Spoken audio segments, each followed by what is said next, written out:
On the day they faced the soul-devouring dark magic, he fell into a deep sleep, leaving his companions behind. But then, 300 years passed. The peace that had been restored in the calm everyday life were nothing but illusions. Even now, in that world, everything was shrouded in darkness. When he turned 13, a hero came to meet him in the magic tower. She had snow-white hair and golden eyes, and said she had heard praises about the prodigy mage who appeared once every 100 years. She asked if he was that boy, wasn't he? And this was Archmage Ring, only 13 years old. But Ring simply ignored the heroine and continued organizing his books. She asked if he could not hear her. Ring replied that he was not a genius or just a child. He had a name, didn't she know? She then asked if he really was the youngest 4-star archmage in the history of the Empire. Ring. She had come to the right place, but he was still just a child. It was even hard to call him a prodigy when he still needed diapers. She teased him, saying that if he accepted her proposal, she could change his diapers every day.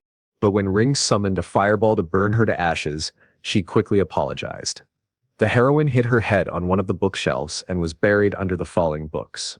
At that moment, even Ring couldn't help but laugh.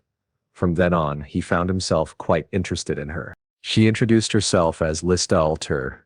She was a false warrior of the Church of the Radiant Dragon. Right then, she asked Ring for help.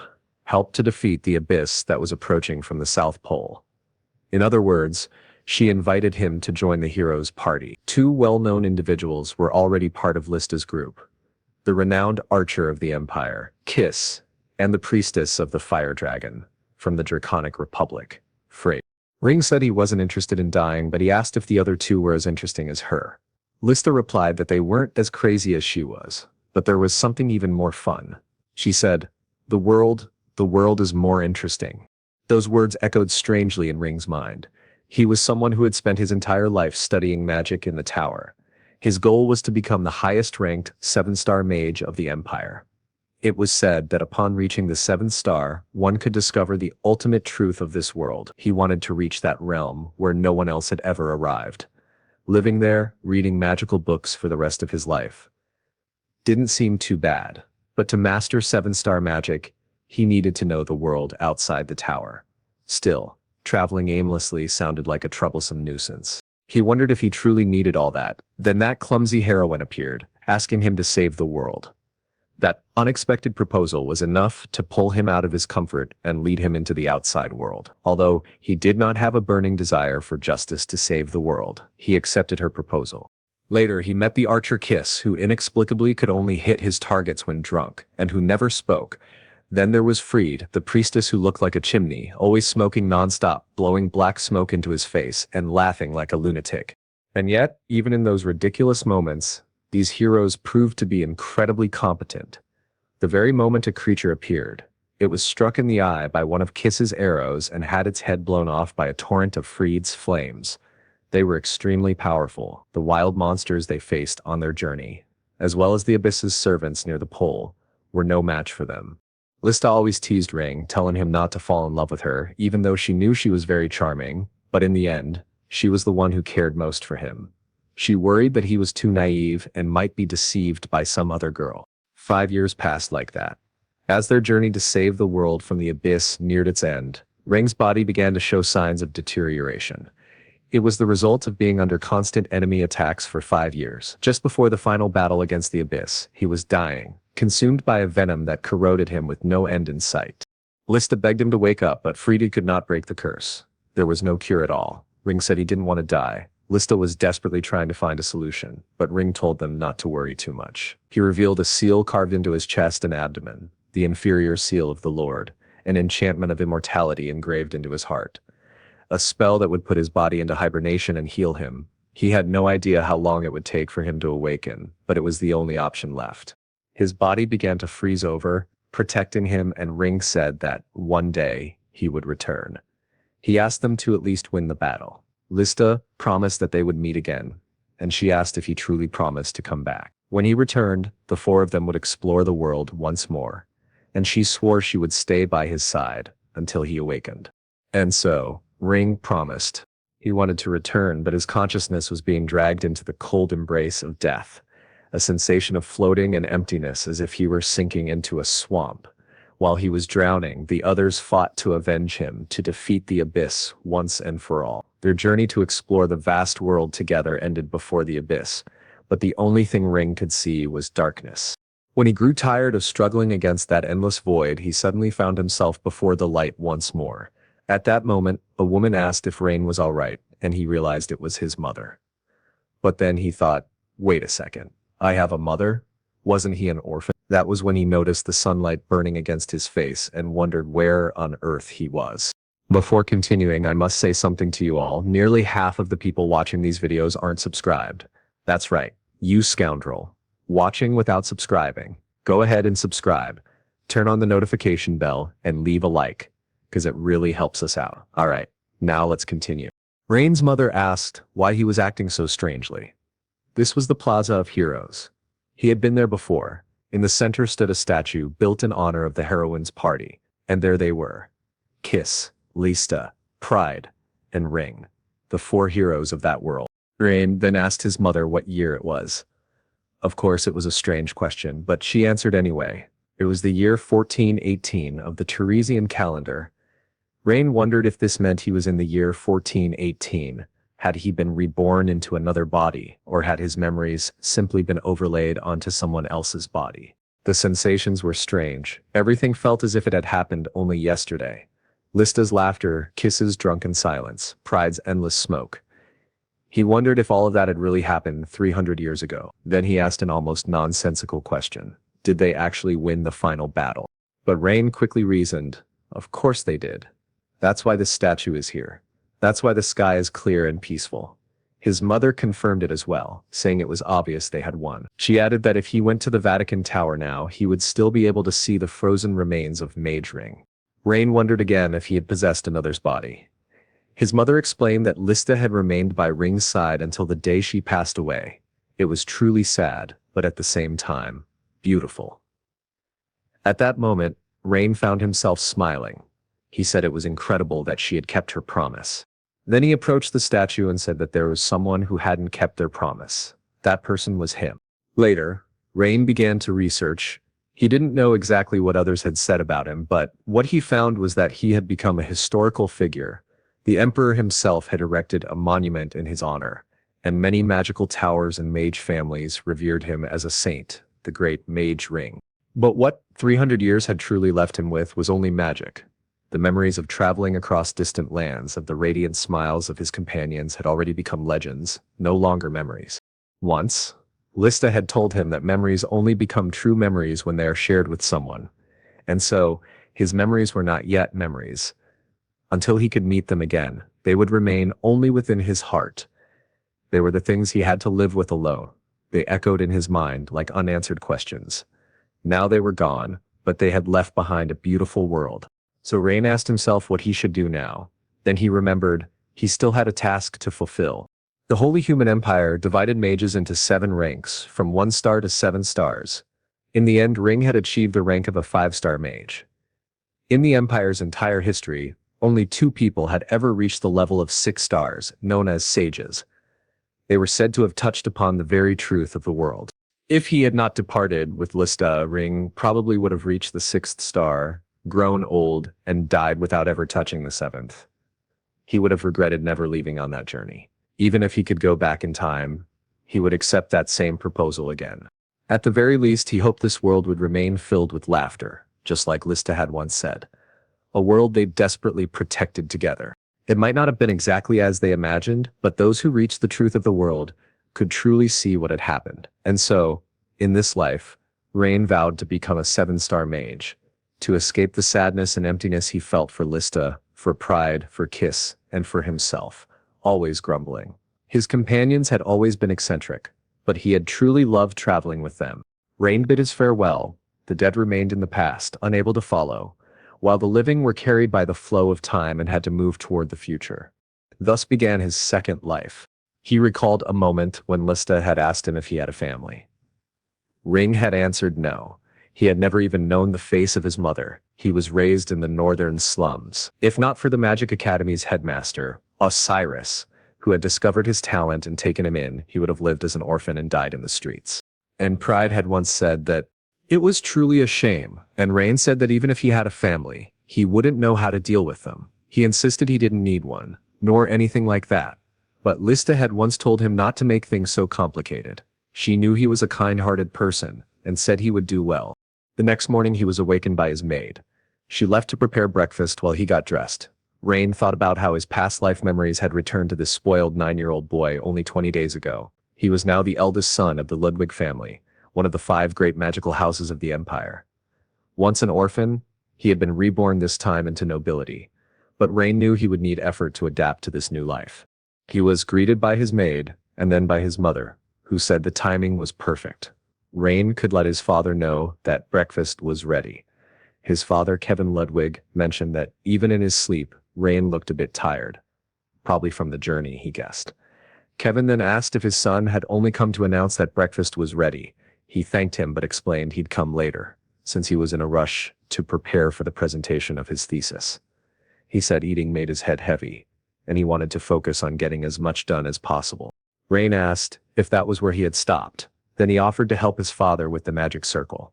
Kevin agreed, saying the help would be welcome, but warned that if Rain was late for breakfast, his mother would scold him. Rain then began a highly complex explanation, saying that magic was about expressing natural laws numerically. He noticed that one rune was in conflict with another, so he substituted it using the imperial equation 41-2. He reached the answer almost immediately. Kevin was shocked, asking if his son had really solved it. This was a difficult problem that even the top scholars of the empire hadn't been able to fix. In fact, it was a high-level spell cast more than 200 years ago. Kevin thought that if this spell could be reactivated, it might protect countless people from natural disasters like floods or landslides. But how had Rain solved it when he supposedly only knew basic magic? Judging by his magical ability, Rain was highly unusual. And yet, considering he was from the Ludwig lineage, Kevin wondered if his son hadn't simply inherited the family's magical talent. At that moment, Rain casually asked if they could have breakfast now. Kevin, pulling his son into a strong embrace, said of course they could. Later, it was explained that Rain's family was small. He had a mother, a father, and a 6-year-old younger sister, a little girl who was always peeking at him. Her name was Cirrus. She had silky black hair and crimson eyes, an adorable child who had inherited the Ludwig family's traits, just like Rain. However, she didn't like him very much, because in these inherited memories Rain had never been very kind to her. More than cold. He had been indifferent to everything. But he remembered Lista's words that he should treasure people. In this world, it seemed that everyone was wise busy. Yet she had believed in him because he had a good heart. Irritated by his own thoughts about Lista, Rain called for his sister to come into the room, asking if she wanted to learn magic or if she'd rather play. She ran off in excitement. Rain thought that dealing with children was very difficult, but a little while later she returned carrying a book. Basic Formulas for 1-Star Magic. Rain asked if she was really only 6 years old, and already reading such a book. She looked thrilled. That reminded Rain of someone he once knew, a person with boundless curiosity. Lista, who was always asking for the names of things and telling stories of faraway places. Lista had seemed so much like a child herself. And deep down, Rain had always loved those moments. So he began to explain everything to Cirrus. From the book, Rain gave simple explanations of what magical circles and squares were.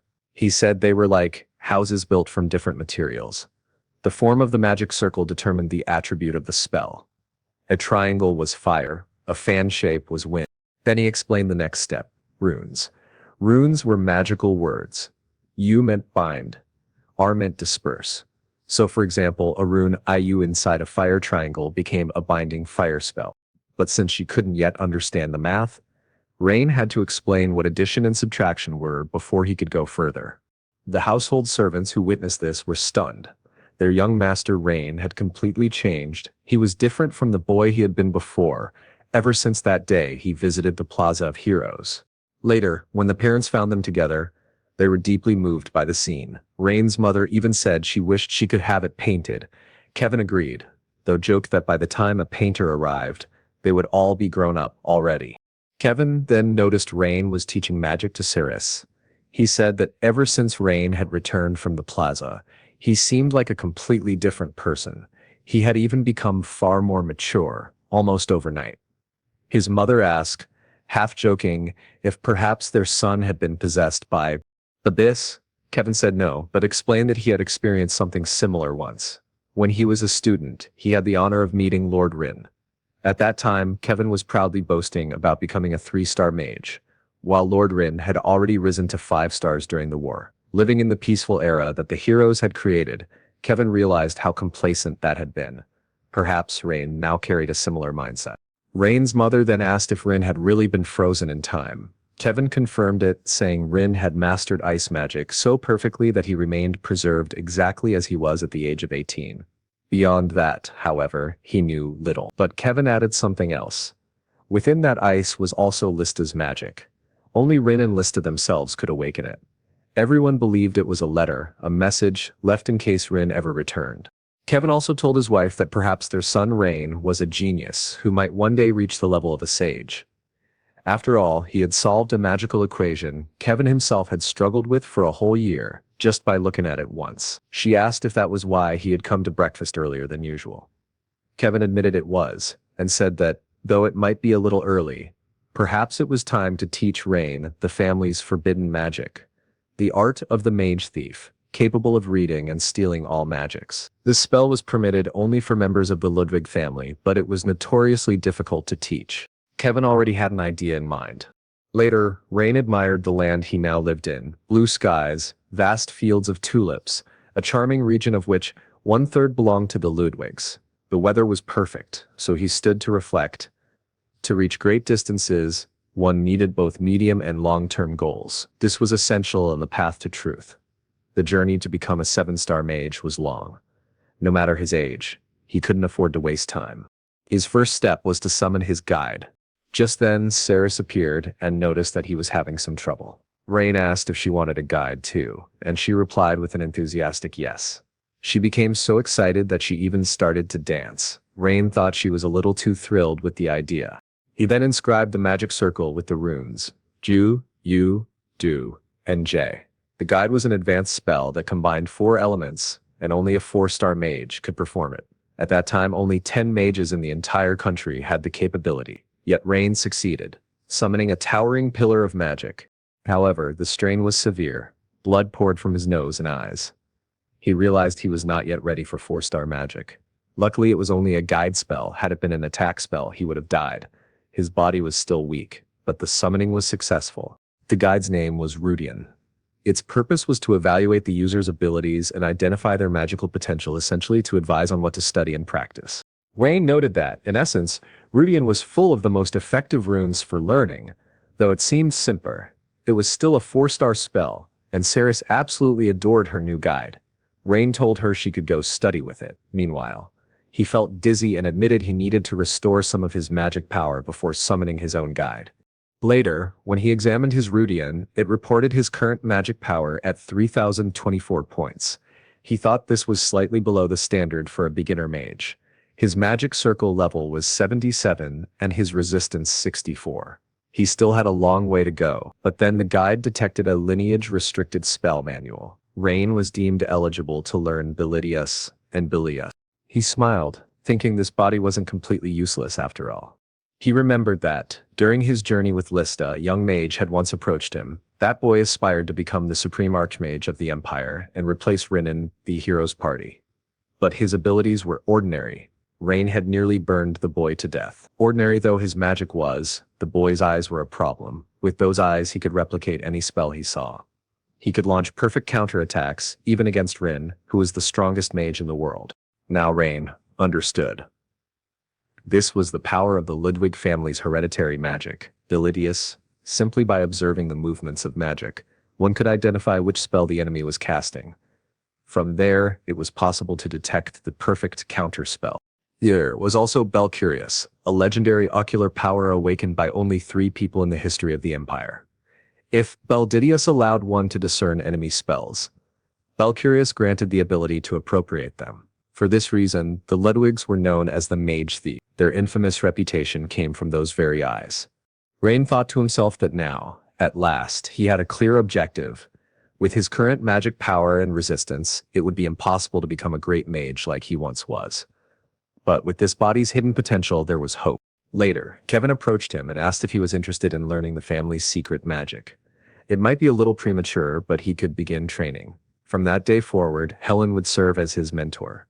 And when she returned to the academy, Kevin himself would become his teacher. Rain, however, couldn't quite remember who Helen was. His memory was weak. Kevin explained that Helen was an exceptional professor at the Delayden Academy, blessed with incredible magical talent. More importantly, she was Rain's aunt, who loved her nephew more than anything. At that very moment, Helen appeared in the library. She had the Ludwig family's trademark long black hair and deep red eyes. She looked at Rain and declared, "This is absurd. I didn't want to personally meet such an unprepared child." Then she turned to him and asked if he truly wanted to learn. From that point onward, she told him to address her as Professor Helen, warning that she did not tolerate slow students who failed to grasp the first lesson. Thus began his training in lineage magic. Lineage magic was carefully documented to prevent theft by outsiders, but it had to be transferred directly from one family mage to another's mind. Helen announced that she would demonstrate only once, so he had to pay close attention. The first ability she displayed was Bilidius. Her eyes shone so brilliantly that Rain was struck by a familiar sensation, the same eyes as Bilidius. "Impressive, isn't it?" Helen asked. "To master this, you must calculate 3 spells at the same time." But Rain confidently replied that he could do it. Helen, clearly pleased by his reaction, inscribed several formulas. He remarked that it was far more theoretical than he had expected. Inwardly, he thought that if the Ludwig family's founder had not imposed genetic restrictions, then even Rin would have gained access to this technique. Helen then asked, "It's too complex to try right away, isn't it? I can make an exception for you." But Rain shook his head. "No, it's fine. I just need to organize myself." He sincerely thanked her for the guidance and said he would continue on his own. He sat down to study, ignoring her. Helen asked if he truly didn't want her help anymore. When he kept silent, she doubted him greatly and declared, "Fine, I won't teach you later, even if you come back crying." Yet, not long after, she returned. Quietly sitting beside him, she pretended only to watch, but whenever he had a doubt, she immediately solved it for him and acted as if nothing had happened. She continued this routine for quite some time. One day, while Helen stepped away briefly, Rain's mother appeared and said, with a smile, "Your Aunt Helen is a little eccentric. She's just not very direct. In truth, she's desperate to teach you. Even if you already know the answer, you should ask her some questions." When she was younger, she was exactly the same. Later, Helen resumed her silent surveillance, clearly waiting for him to stumble. Rain thought she was extremely annoying, even more troublesome than 6-year-old Cirrus. To tease her, he deliberately asked a question, pretending he hadn't understood a passage. Helen immediately threw the book aside, proud and triumphant. "I knew you couldn't manage it alone," she exclaimed. Then she explained the concept in an overly enthusiastic manner, so much that Rain eventually got lost in the flood of words. Still, Helen's teaching style was consistent, demanding, intense and effort-heavy, but thanks to her, he drastically shortened the time needed to master the theory while also gaining valuable practical experience. On the 10th day, under her guidance, Rain felt a burning pain in his retinas. It was as if his head and eyes were about to explode. His entire vision turned blood red. At that moment, his brilliant crimson eyes bore the mark of death itself. All the information of the universe was being transmitted directly into his brain in the form of numerical formulas. Even his own magic appeared as numbers. Now he finally understood. Magic was mathematics. When he turned to Helen, she stared at him in shock. "You mastered it in only 10 days? She thought back. Even after receiving specialized education, it had taken her 7 years to acquire Bilidius. People had said it would take her 70 years to fully master it. Yet, this boy had done so in 10 days. Helen realized that he might even rival the great Rin himself, the prodigy of multi-channeling. Later, she shared everything with Kevin, who was also deeply impressed. Helen told him, "Thanks to Rain, our family may become the foremost magical family in the Empire. This boy is extraordinary." Kevin, as a father, admitted that he had nothing left to teach him. Just then, another person entered the room. Kevin requested that a message be sent to his father, the former head of the Ludwig family. He was seeking his guidance, humbly asking him to personally instruct his grandson, who possessed such overwhelming natural talent. The messenger smiled and replied, "You're sparing no effort for the young master, aren't you? Very well, I will carry out your request." And so, spring ended, and the rainy summer arrived. Dark clouds blanketed the continent, pouring down endless rain day after day. Rain was busier than ever during that summer. By day he studied magic with Helen, while also teaching Cirrus the basics whenever he had time. By night he devoted himself to training his physical strength and refining his spells. The development of modern magic, as taught by Helen and recorded in the books, was truly astonishing to him. For someone who had lived 300 years ago, it was shocking.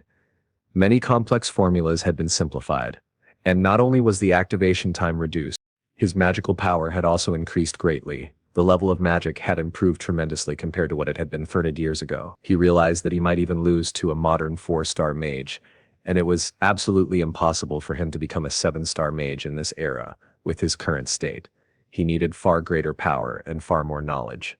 So Rain made a request to his father. He said he wanted to go to the magical world to study. Naturally, his parents were shocked. Cirrus asked curiously, "What is this magical world?" Rain explained, "It's where the Golden Rose is, the best magical university in the Empire. Delaw, I want to go there to study magic." But Cirrus protested. "No way. Absolutely not. He's not going. He's not. Kevin, however, told him that it wasn't possible. Rain was only 10 years old. It was far too early for him to leave home. Children from magical families were only allowed to enroll in Dale at the age of 16. It was simply too soon. Kevin then added that there was something even more important. He held out a letter that had just arrived from Rain's grandfather. Helen, who was busy stuffing herself with meat, suddenly choked and asked, "What did you just say?" Kevin scolded her. "Clean your mouth before you speak." Rain blinked in surprise. "Wait, my grandfather?" Kevin explained, "Yes. In the Ludwig family he is one of the few who awakened both Belsidius and Belcurious." Rain thought in astonishment, "So he's the one who awakened Belcurious. Scala Ludwig." Kevin continued, "Your grandfather has invited you personally. He will teach you Belcus himself. Before you even think about the magical world, you must first visit him." A few days later, Rain was already at his grandfather's castle. The first thing Scala did upon meeting him was cast a spell. The entire room shook under its pressure. Rain exclaimed, "What the hell are you doing?" Scala summoned an incredibly powerful magic. Rain immediately thought of ways to defend himself. The old man was clearly serious, but in the next instant, the magic Rain had prepared simply vanished from his hands. "This," Scala said, "is Belcus. It allows the user to control visible magic at will." Rain was stunned. Scala then asked, "Do you want to try as well? But remember, mastering Belcurious is not the end. To wield it properly, the caster must understand it completely." Rain replied, "Right now I can only perform high-speed calculations for a 3-star spell." Scala nodded. "That alone is impressive. Still, Belcurious demands immense magical power.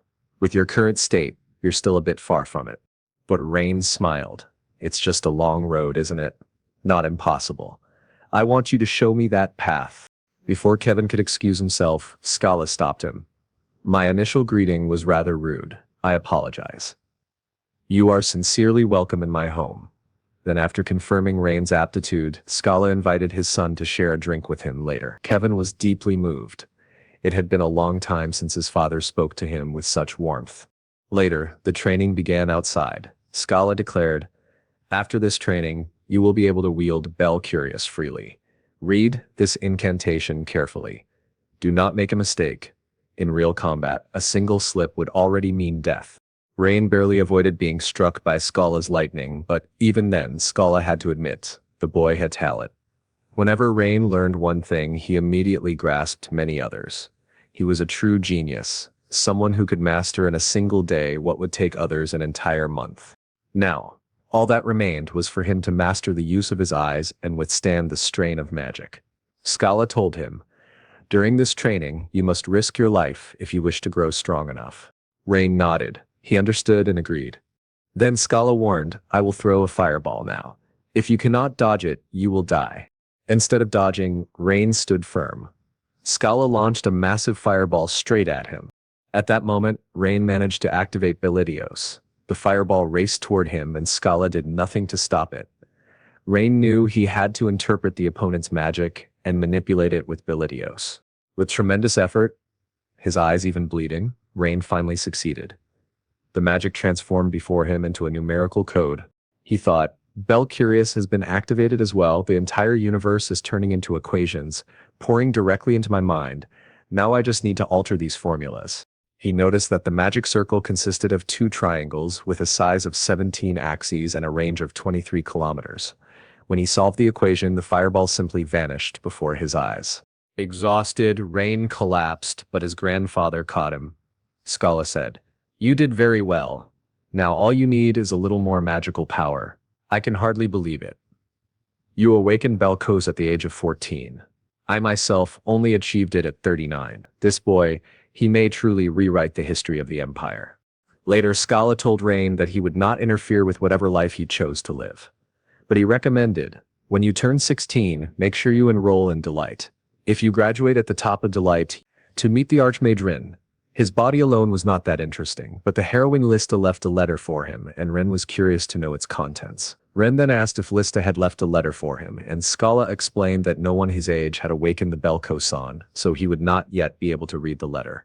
But Ray, at that moment, was no longer listening. Stunned by the revelation, that would become his story, discovering the past of his former companions and following the path left by Lista's letter. Back home, Kevin mentioned that there were about 6 months left until his admission to Deleighton. He intended to use this opportunity to learn more about the world and visit many places while heading south. He had to make the most of it. Kevin then asked if Ren planned to remain in the Magic City even after the exams. Ren replied that yes, it was the place where all knowledge gathered. The notoriously difficult entrance exam for Deleighton was held at the end of the year, and those who passed began their first semester in March of the following year. Ren was about to discover this new world. He set off on his journey on foot to learn the path himself. On the 15th day of travel, he arrived in the southern region of Giram, the fertile land of the Holy Human Empire. In a small town, there were numerous inns and taverns, and curiously, all the people wore bamboo hats. A drunk man asked Rain why he was not wearing one. He did not know about Lin's caravan. It was explained that long ago, their first leader had received help from Archmage Rin, and since then the people wore such hats as a sign of gratitude. Rain tried to remember who that first leader was. If he heard the name, perhaps he would recall. But Rin asked why such respected merchants were in such a small town. The man replied that the problem lay with the road leading to the highway. Ferocious monsters had appeared along the path, and dozens of people had disappeared. They were waiting for the Lord's forces to come and eliminate them. But until then, trade was suffering. Rain thought about the monsters, beings whose very essence had been distorted by the abyss. They resembled animals and had similar traits, but with grotesque appearances and magical power. No matter how many were killed, they never disappeared. He would pass through the forest anyway. If it was not a high-level monster, he would be fine. As he walked through the mist, he felt something watching him. Yet the creature did not attack. Perhaps it sensed the difference in magical power. Rain could deal with such monsters, but it was not his concern. The extermination team would handle it, wouldn't they? He then remembered a similar place he had passed before. Lista had been following the road too, but with many stops. She wanted to stop to see a river, to admire a beautiful landscape. Ren had asked, what on earth are they doing right now? 2 extermination squads had already been annihilated on the continent. Because of that, the front lines were stagnant and barely holding out, waiting for the heroes' help. And yet, Lista wanted to stop along the way. She replied, of course she knew. The Red Dragon Legion and the Yellow Dragon Legion were marching to the battlefield, and the most powerful mercenaries had crossed the sea as well. With all the strong people away, they had to stay behind. Monsters had grown more violent across the continent. But Ren argued they were at most B-class threats. They did not have time to waste on such weak creatures. Lista countered that in this world, there were many people desperately in need of help, and there was no difference in the weight of that need. Everyone who required aid needed it equally. She wanted Ren to grow into an adult capable of helping others. Ren complained that even though she had died 300 years ago, she still nagged him inside his head. He sat down to rest and used earth magic to track the monster. When he finally found it, he shouted, and Rain commanded his mud snake to bring it back. The snake dragged forth a large wolf-like creature with far more eyes and teeth than normal. Rain asked if this was supposed to be a threat. He had already dealt with countless such creatures. He simply strangled it, tightening the mud snake around its body more and more. Rain said there was no point explaining anything, since this disgusting creature would not understand him. The beast was crushed into several pieces. Rain did not want to admit he had helped, so he claimed he did it only because he was bored. It was said that the border between the central and southern regions of the empire was called the Badante mountain range. As soon as he entered, he encountered many more creatures, yet they were still insignificant beasts to him. However, someone else had defeated them first. Archer. At first, Rain even mistook them for the Kiss. They even carried the same smell of alcohol. One of the archers explained that this was a place where monsters frequently appeared, and asked if no one had warned Rain along the way. But another blonde youth scoffed, saying they needed no warnings. As descendants of the Great Palace, they were the ones guarding this land. Rain admitted he did not fully understand what they were talking about, but since they had helped him, he thanked them. Then he asked, incidentally, if this was the Danto mountain range, isn't it? But the archers only laughed at him. The blonde archer explained that long ago, this place had its name changed to Quizatina. Yet, Rain still called it the Badanto range. It was then explained that Quizatina was the mountain range where the Palace of Kiss once stood. After defeating the Abyss, it seemed that Kiss had settled here. And these two were disciples of the archery school he founded. Traditionally, those whose skills were acknowledged by the master followed this path. And of course, they were as foolish as Kiss himself. Rain thought that drunken archery must have been the basic skill of this school. The blonde archer told him he had arrived at just the right time since a festival was being held today. On this day, anyone could drink alcohol for free. Still, another archer reminded him that he would not escape his guard duty. They still had to protect this place. The blonde one then asked, how can a child like this be left alone? He led Rain toward the village entrance, trying to avoid his shift. As they passed again through the forest, he remarked that it was a mess. Usually they cleared away the fallen leaves, but this year so many had fallen that the work was endless. He pointed out that if Rain climbed the wooden stairs, he would find the training hall. If he went straight, he would arrive at the village. But in front of them was a stone slab, and Rain felt Kiss's presence emanating from it. The archer asked if he also wanted to make a wish. This was the tomb of the Palace of Kiss. People usually prayed there asking for protection throughout the year. Rain told him not to joke about such things. The archer frowned. Why do you call it a joke? Don't you know the story behind this tomb? You're not from this country, are you? Among Kiss's companions was Archmage Rin. It was a well-known fact. Surely Rain must have heard of it. They said Rin was very shy, but Kiss believed that even after death, Rin would return to life. He claimed that if his tomb were in the village, Rin would never dare come. Because of his shyness, he would not step into the crowd to say goodbye. So Kiss had asked to be buried in the middle of the mountains, instead.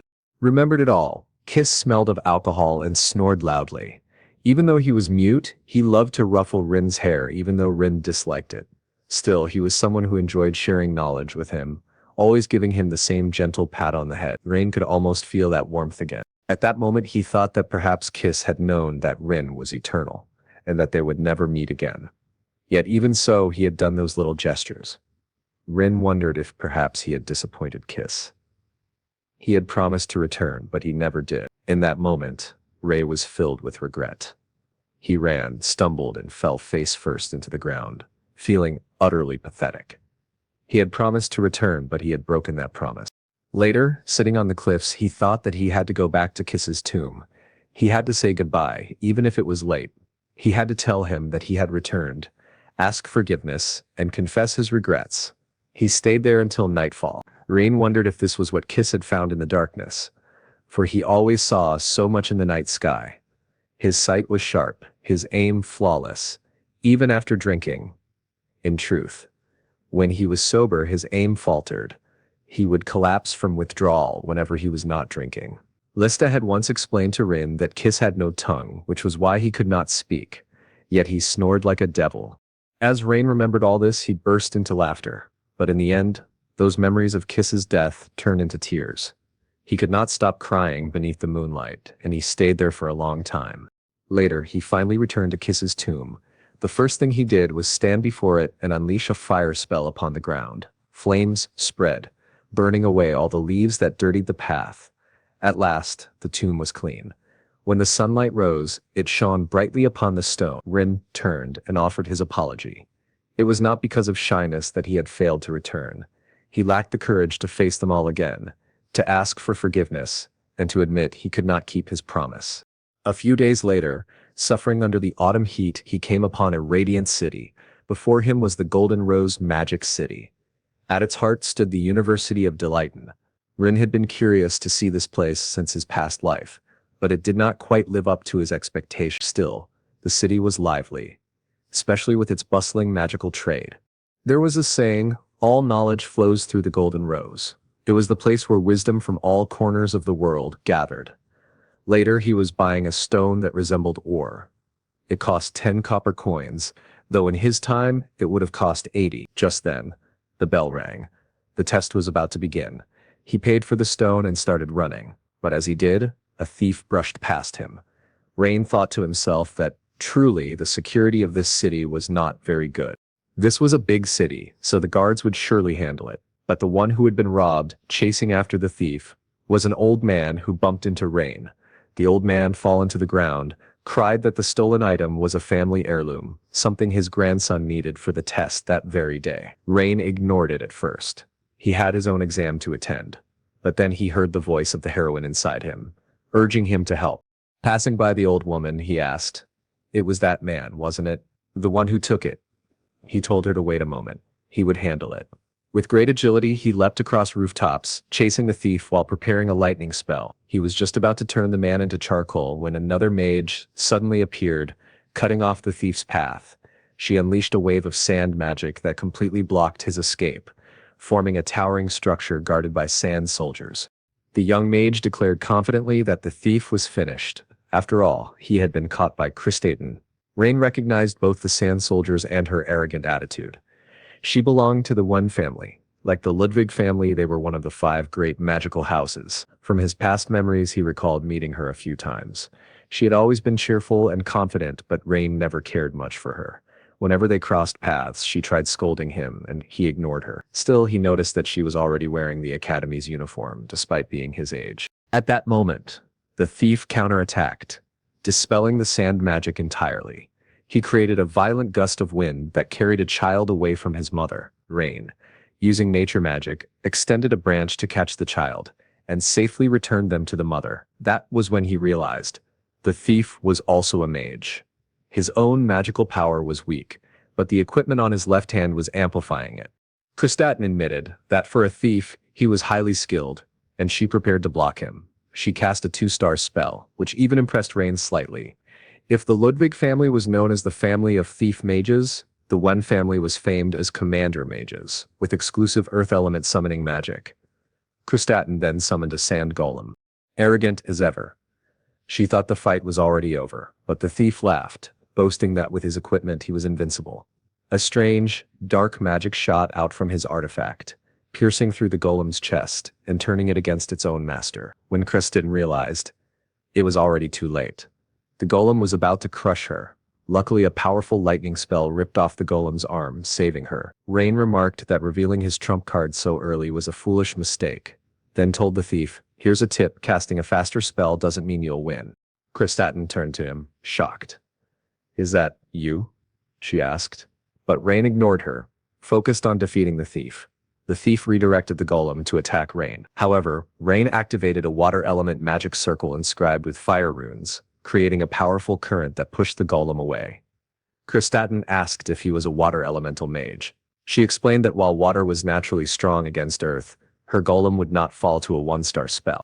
The thief mocked them, asking if this was truly the best they could do, claiming they would soon die. But Rain's torrent of water was so powerful, it actually halted the golem's strike. Kristaten warned him that it would not hold forever. The golem's brute force would overwhelm the current, yet Rain had other plans. The water seeped deep into the golem's sandy body, bloating and weighing it down. When the next strike came, Rain dodged with Kristaten, and the overloaded arms slammed into the ground, collapsing the golem into nothing but mud. Rain realized the thief's artifact could steal control of another's magic, but it could not generate true magic of its own. Kristaten, angry with Rain, was quickly stunned again because he immediately cast another 2-star spell right after his 1-star. Using an earth element circle with the runes bind and reverse flow, he altered the laws of nature. From the ground erupted roots and vines that wrapped tightly around the thief and his broken golem. Desperate, the thief struggled, but his artifact was stripped away by Rain, who examined it. An interesting artifact, he mused. It steals the control of another's magic. seems similar to Belsidius.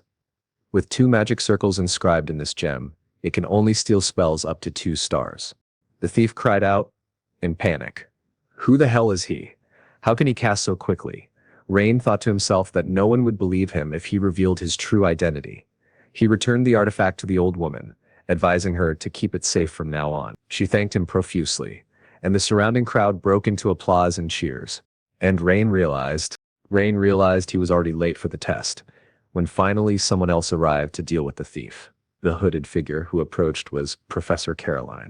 The professor told Chris that confidence was good, but she should not have used her golem so hastily. Chris replied that she would be more careful next time, then quickly asked her teacher if she had seen that boy. He was incredible. The speed with which he had cast his magic was almost as fast as the professors themselves. Caroline admitted it even looked faster than her own, and Chris asked what had happened to him. He did not seem that strong the last time she saw him. Caroline wondered aloud if he was really there just for the entrance exam. That was a problem. The test had already started, some time ago, and Rain was sprinting to avoid being late. Chris asked if there wasn't a way to let him through, somehow. Caroline reminded her that rules were rules, but Chris insisted, saying that if he arrived late because he was helping someone, surely they could be a little more understanding. She argued that the boy had completely stopped the thief. Wouldn't it be better for the school to have someone like that? Caroline agreed that it was true. Later in the faculty room, she thought about Rain. He had no records of ranking in any magic competitions, nor any significant achievements. Yet, apparently, he was a prodigy of the Ludwig family. Her surprise grew when she discovered he had been an assistant to Saul's Ludwig for 3 years, the great mage and head of the Oz school. Caroline knew very well that being from that family granted no privilege.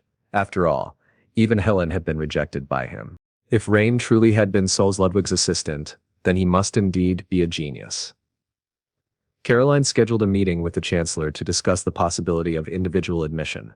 Later, the chancellor herself remarked that history seemed to be repeating. She could not say why, but talent always seemed to emerge in cycles. Several students had arrived from other prestigious schools, all at once. 5 students from the 8 great schools, together with a successor of the Warden family, an extremely impressive gathering. Given how deep the rivalry ran between the magical families in the 8 schools, such a situation was dangerous. It was not pleasant to risk disputes between students. But undeniably, this was something special. The chancellor, Madia Pease, declared she would notify teachers and instructors to keep close watch on the students and intervene when necessary.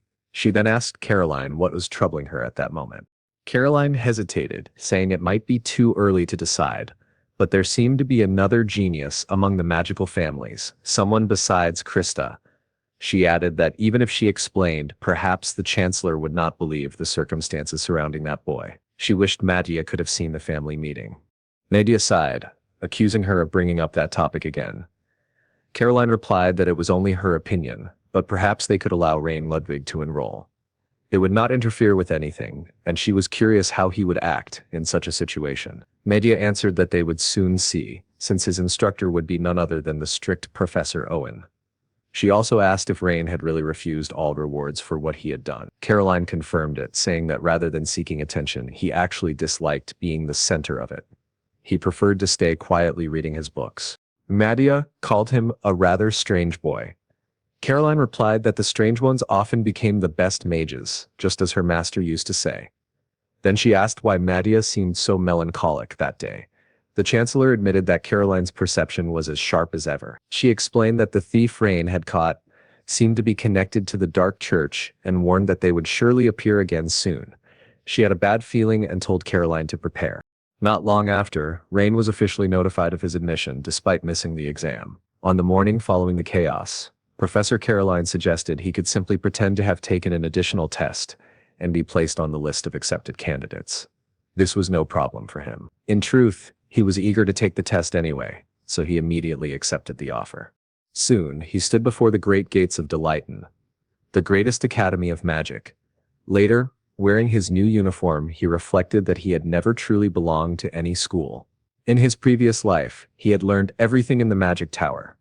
In this life, he had learned from his family. Even now, he felt no real need to learn from others.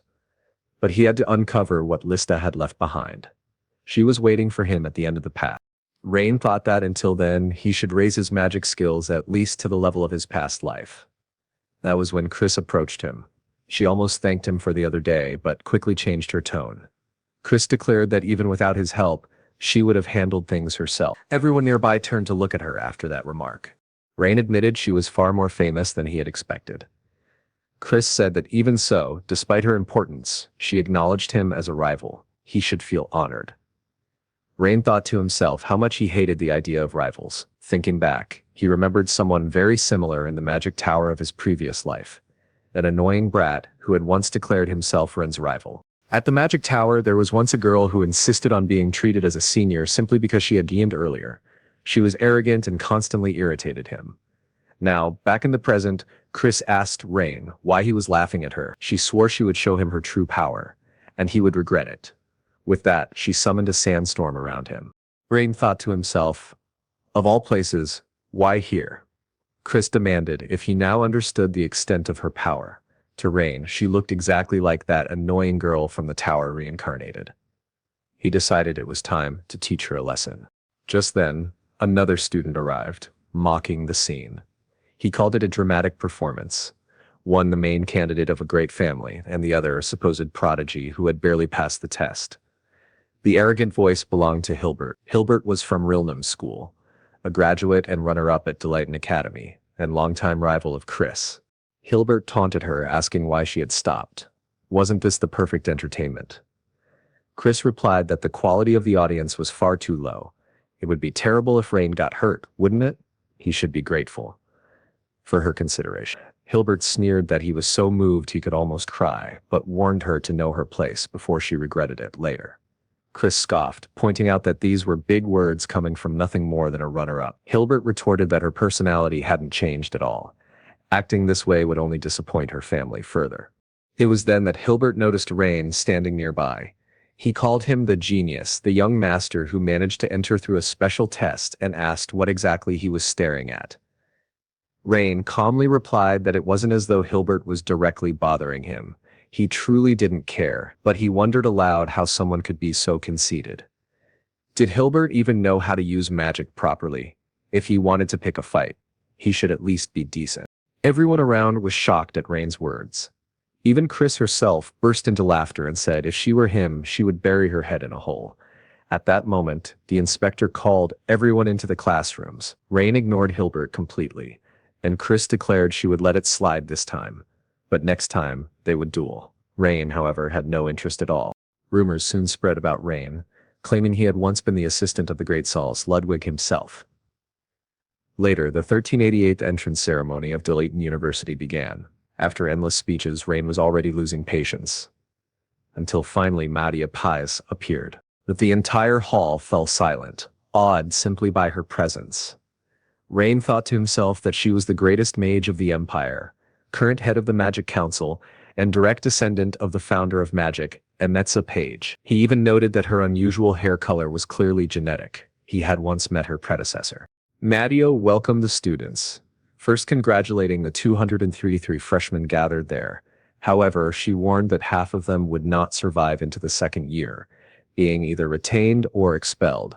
Of the 117 who remained, only about 60 would make it into the third year, and from those, only half would graduate. Every year, fewer than 30 students completed the full program at Deleighton. This is Deleighton, she declared. A place that sharpens talent, constantly. You will be tested, each trial disguised as training, to judge whether you are truly worthy of being here. Over time, you will adapt. Over time, your bodies will be hardened, your minds sharpened. Even insignificant stones can become precious gems. At Deleighton. 3 years from now, we will meet again here, and as a fellow mage, I will welcome you with open arms. Until then, good luck. Rain thought that he was already eager to meet her again. Meanwhile, the professors observed from above. Caroline admitted that it all seemed a bit chaotic, but she liked the energy. Another professor remarked that talent was the only thing that mattered in such an environment. Caroline asked what Professor Owen thought. Owen coldly replied that he had expected this batch to be high level, but all he saw were fools, destined for failure. Later, Rain found himself at the University Department building, in the Hall of the Sleeping Dragon. It was truly beautiful, Walking through the corridors, he finally reached his classroom. He was the first to arrive, and the tranquility along with the view was perfect. But peace never lasted long. Someone approached and told him it looked like they were partners and should take care of each other. It was Chris. Chris proudly said that he was lucky to have her as his partner in the very first class. Another student, clearly a sycophant of Chris, chimed in that Rain should be grateful indeed. Chris nodded in agreement, until Hilbert appeared again, claiming it was pure coincidence. He added that the daughter of the Panton family was there too, and remarked that Chris had a terrible sense for choosing the people around her. Gertrude Panton shot back, saying that it was actually part of Chris's charm. At least she was more complex than someone as shallow as him. As their argument began once more, Rain started to feel a headache, and even a bit nauseous. He remembered a conversation he once had with Pride, who had asked if he had never felt curious about attending a school. Rain had answered that he was already an elite 4-star mage. For him, school had nothing to teach. He was already an elite 4-star mage, so attending classes felt like nothing but a waste of time. But Pride once told him that school was not just about academic success. It was also about learning to deal with people, and that was just as important. Remembering this, Rain thought Pride must have been crazy. Why would he need to learn how to deal with humans? Just then, the professor entered, towering like a gorilla. The moment he stepped inside, the atmosphere of the classroom turned heavy and tense. Chris whispered that this was Professor Owen, known as the strictest teacher in Delayton. Owen scanned the students with a single glance and was immediately disappointed. "All I see in front of me are pathetic monkeys," he said coldly. "Your heads are filled with nothing but dung." Without warning, he threw a piece of chalk straight into the throat of a boy who wasn't paying attention. The class froze. "You know nothing," Owen continued. "You think you rule the world just because you were admitted into Delayton, dreaming of becoming court magicians to some powerful noble, or living in luxury at the top of your own mage tower.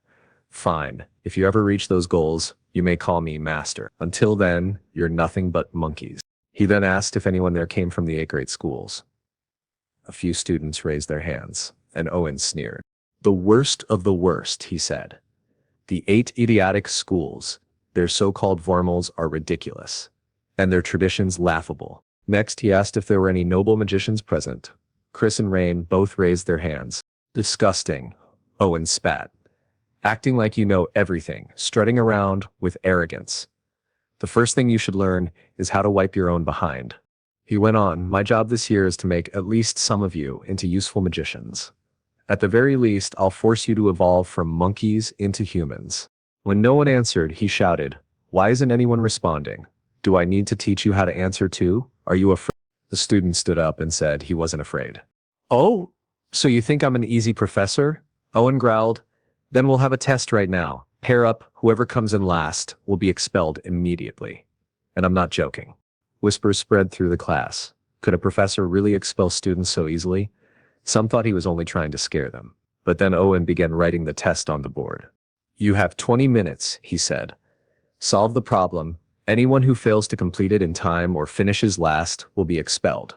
Chaos erupted. Students panicked, but Chris focused hard on the formula. "Rain, help me," she demanded. "We'll start with the basic matrix formula." "Why matrix?" Rain asked. "Just start writing," Chris snapped. She remembered the rumors about her family. Everyone whispering that the Wardens had fallen, that their name was finished. She was the only one who could change their fate. She had to become the best student. Rain, seeing her determination, thought she carried a heavy burden, but he had already found the solution. Suddenly a strong gust of wind swept across the classroom, tearing their answer sheet in half. "Too noisy," Owen barked. Chris protested. It was the wind. "It ruined our work."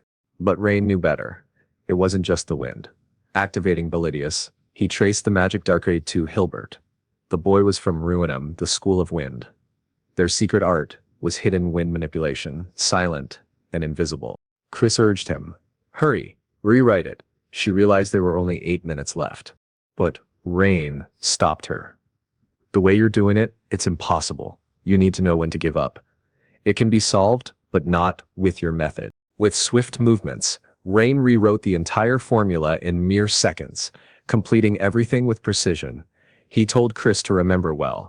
A powerful mage must remain calm at all times. In the world I lived in 300 years ago, creatures devoured the heads of innocents right before my eyes. We didn't have 8 minutes. We had seconds. A single mistake meant a single life lost. This time, I'll lead. Just don't hold me back. At that moment, Hilbert and his partner turned in their test. Owen used his magic to analyze the runes. They functioned correctly, he admitted. Considering the time, not bad, but still, not good.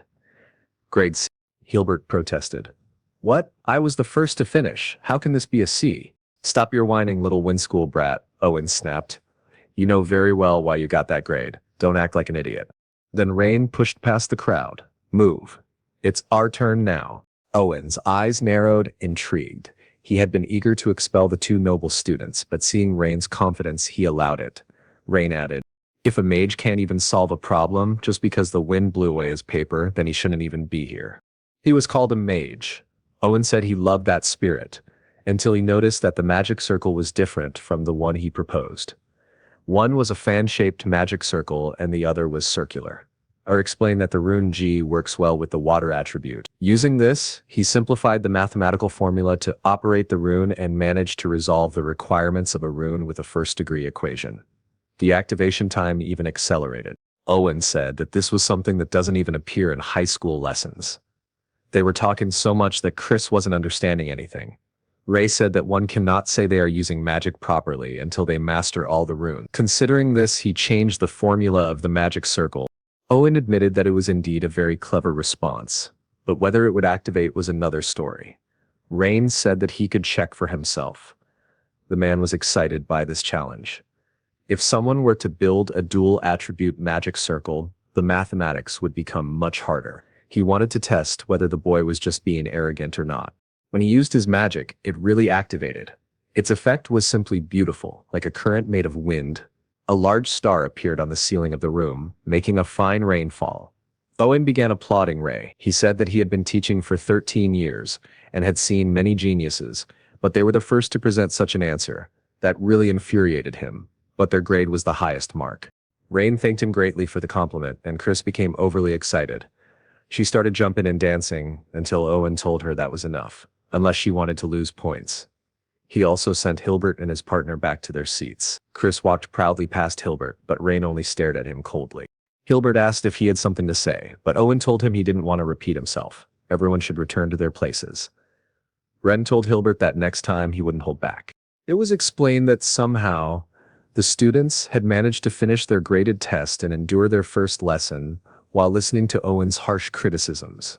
At that moment, Chris looked a bit downcast and Owen said that was all for today. He asked if it was too difficult for everyone, warning that next time would be even harder. As the class ended and they were leaving, Chris, still feeling a bit down, only thanked Rain before going. Rain replied that he didn't really hear her. Chris told him not to provoke her, that he shouldn't be so full of himself. After all, she also received an S grade. Not just him. Soon, rumors spread through the school that Owen had finally given someone an S grade, and surprisingly, it wasn't Hilbert, who was the most expected candidate. Instead, it was Chris and the prodigy Ren. The next day, Ren was asking Chris for help, since she had promised to repay him by helping him find his own dormitory. He reminded her that she was the one who had promised, but she got flustered and walked away. Meanwhile, just by passing through the dormitory, Rain drew everyone's attention. Students whispered about him, wondering why he had even taken the additional test, since Ren was more than capable of passing the regular Delighten exam. Eventually, Rain found his own room. He opened it with a magical key, which was a pendant. It reminded him of his time in the magic tower. Even in his past life, he had been locked away in a room like this, focused only on studying, but he brushed away those memories and lay down. He thought that, aside from the first lesson, there wasn't much else to do. Perhaps it would be to infiltrate the Vatican and investigate his own remains, but attempting this with his current identity and abilities would require extreme focus. He managed to cast 2-star and 3-star magic, but when he tried 4-star magic, it broke apart. He wasn't strong enough yet. Suddenly, an owl appeared at his window, delivering a wooden box. The box had no sender, and inside were 2 books. Rain immediately recognized one of them. It was the diary he had given to Lista. But who had sent it back to him? Looking out the window, he felt a strange presence. Apparently, someone knew that he was the reincarnated Rim. Later, at the training grounds, known as the Dragon Battlefield, students were being carefully observed. Chris was impressing everyone by fighting not only against the monsters but also against the clock. She was handling multiple creatures on her own. Gertrude asked if something had happened to her since she seemed more energetic than usual. Perhaps she had met Lord Rain, but Chris denied it, saying nothing had happened between them. She just got irritated whenever she saw his face again. Gertrude thought she wasn't fooling anyone with that act, and believed the rumors about Chris and Rain were true. It was surprising, since the Rain Ludwig she had met at the family gathering didn't seem that way at all. After Chris's training time ended, later in the central hall of the student dormitory, a student was already calling Hilbert a loser with a C grade. Hilbert told him to stay out of his way. He could end up dead if he continued. The one provoking him was Logan from Chucky Hawk School. Logan mocked him, saying he was so scared he might even wet his pants. But no, he was going to laugh himself to death instead, because someone had scored a C grade. He added that, not only that, but Hilbert had been surpassed by Chris, who managed to earn an S grades even with those sandbags she calls magic. Logan also mentioned that the so-called genius was in the same group as her and asked what he was like in person. Hilbert asked if he was challenging him. Logan replied that if Hilbert wished, then yes. But then someone interrupted, telling them to stop the petty quarrel. It was Lily, from Rivendell School. Logan brushed it off as just a joke, but said he was planning a strategy to bring down Chris and that little genius, asking if Lily wanted to join. Lily answered that Logan had been stuck at the same level for so long that he was inventing these pointless, meaningless plans. Even if it was Chris, there was no reason to intimidate the weak. Logan insisted it was just a game. But Hilbert declared that he himself would take down those two, and if Logan interfered, he would be the first to fall. Later, when Hilbert returned to his room, he was furious. He asked himself what that damned Rain had done. Rain had worked under the supervision of Professor Scow as an assistant for 3 years. He had not been chosen because of blood ties, but because of his ability. Hilbert thought that should have been impossible. Meanwhile, Ray was reading the mysterious book he had received. The first part of the book described the life of Rain. The second part spoke about the magic and combat styles he had used. Ray wondered, even if someone knew about his true identity, how could they know so much detail? And if they did know, why hadn't they contacted him? Looking at the clock, Ray saw it was already 11 p.m. It was better to turn off the lights before he got into trouble. But before that, he picked up Lista's diary. He opened it absent-mindedly, and from inside emerged a magical guide, a rudin that he himself had created, perhaps in his previous life. Yet this one was twice as large and much darker than the other. Still, it had survived for 300 years. He wondered, for what purpose and for whom was this magical power meant? Rudy landed in his hand and showed his unique magic progress. It was at 30. Immediately, a flood of information was revealed before him. Ray realized this was his past life research. To reach the level of a sage, he thought he had failed, but now he saw it was already at 37%. That meant the path he was following was not wrong. If he continued, he could reach the truth. The sudden appearance of this hope instantly made him forget about the sender of the book, which might have been a problem. The next morning, he was ready to continue his research. That morning was rainy, which felt strange to Rain. Unlike the south, where it is hot when it rains, in the north it rains when it is cold. He went straight to the battlefield, a place for students to freely practice their magic. According to the dormitory supervisor, the battlefield was an area designed for training powerful spells with wide space, surrounded by high-level protective magic. This allowed students to unleash as many spells as they wanted without worrying about the surroundings. All Rain had to do was touch his student ID, and he could enter. With 30 rooms available, he chose one at random. He requested a tough target, and a small cyclops appeared before him. Rain saw it was at a 2-star level. Not bad. He recalled a specific spell with the property of molecular distortion, and decided to practice this first rune. He began with a magic triangle, the rune U, but in the next moment, his magic circle dissipated. He admitted that it seemed this spell didn't work with a 1-star magic, so he cast the same spell at 3 stars. This time, the rune spun at an immense speed, creating a huge explosion that spread particles into the air. The Cyclops wasn't hit directly, but when one of the particles touched it, the monster began to glow. Hilbert, passing by, wondered what kind of trash magic that was. Fire magic was supposed to be loud, but seeing how silent this one was, he assumed Rain would fail miserably. He thought the rumor about Rain being Scow's assistant must have been false. But just as Hilbert turned his back, the Cyclops collapsed, dead. Rain, however, said it was a failure. The Cyclops' head had burst apart as if it had imploded. The property of this rune was to penetrate the target's body and melt it from the inside, but it still took 30 seconds to kill a 2-star monster. Maybe there was an error in his mathematical theory, but Rain thought he still had plenty of time to figure it out. He was beginning to remember how thrilling magical research had once been. Then, Rudin re-established the theory. He modified the mechanics and changed the symbol to another rune. Rain thought that Rudy not only detected nearby magic, but also summarized and reported the research conducted that day, as if it were a walking diary. His progress increased from 37%. It was probably the mathematical theory that had improved the rune, but he didn't think too much about it. Suddenly he was struck by a gust of wind, and realized it was just the newcomer, Hilbert, with his magic surrounding him. Hilbert was cutting down every creature that tried to approach. Rain thought he wasn't too bad, but also not that good. He noticed something was off about him. Later, in the next class, Owen was explaining the process of casting magic. First, configuring the magic circle. Second, inscribing the runes. And third, performing the mathematical calculations. Among these 3 stages, the most difficult was the calculations. If there was a mistake at any stage of the calculation, it would result in a catastrophe. Therefore, to prevent everyone from turning into charcoal, the great archmage, Rin, had established a formula known as Rim's discriminant. Owen said that this would be their next exercise, using the discriminant to solve a problem. They would be given a generous 10 minutes, so even little monkeys like them could manage to solve it. Rain, however, wondered, who passed my formula down? Those 3 idiots didn't even know what a formula was. They could barely add or subtract. But then one person came to his mind, that child who had claimed to be his disciple and stubbornly followed him everywhere, Turin. Rain thought it might actually be impossible. After all, it had been more than 300 years. Who could it be? At that moment, Chris poked him. Rain assumed she was asking for help, but she declared that as the great heiress of the Wen family, of course she didn't need his help. Owen, however, gave her such a glare that she nearly soiled herself. Chris quickly said she wouldn't speak outside of her turn again.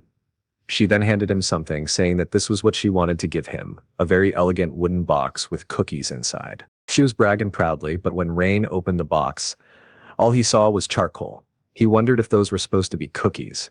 He asked if she had used mud instead of flour. Naturally, she grew furious, shouting until she nearly got hit in the head with a piece of chalk. Meanwhile, everyone was talking about Archmage Rin, calling him a true genius, a god of magic. Rain was starting to feel embarrassed. Chris asked why he was blushing. Maybe he was just shy because of the cookies. She was convinced he would fall for her. Though she failed to notice Owen standing right next to her. He commented that, for a little monkey, she defended herself well, and then asked if she was interested in participating in a special class. Chris immediately replied that she was not.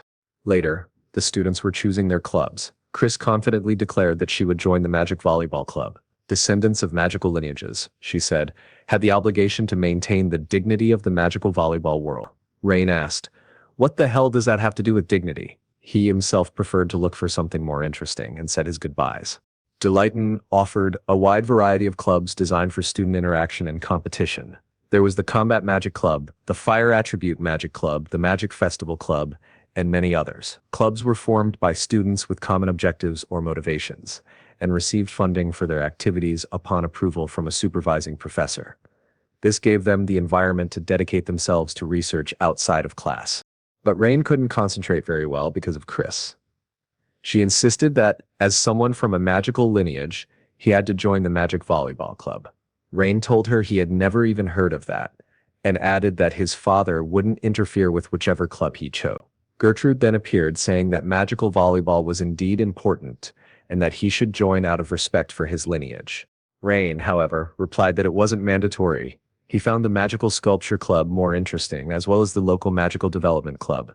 He remembered how, back then, people fought only for survival. But once the world became peaceful, everyone gradually began pursuing what they enjoyed, and Lista had always hoped that Rin could help protect those peaceful lives.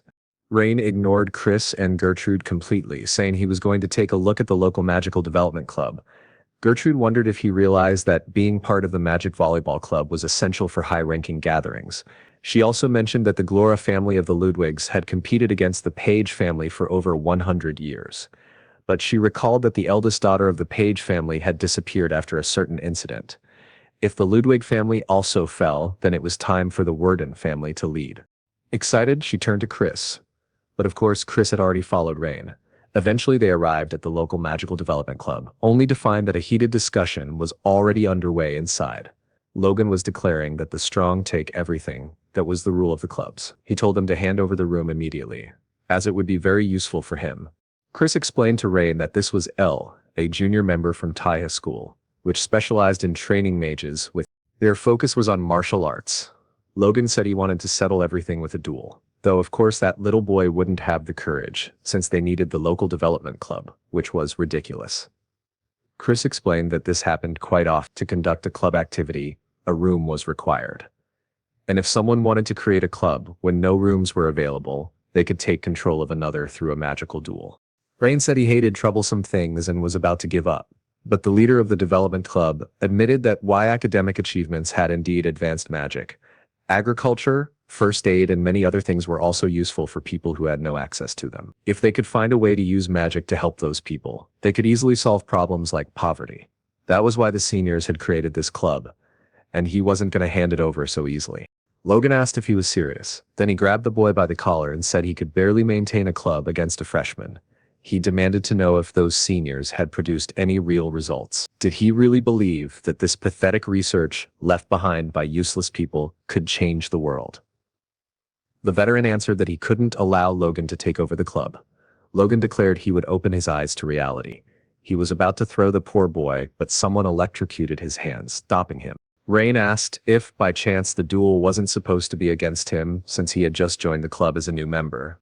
Later, back in his dormitory, his progress rate had jumped from 37.1% to 37.9%.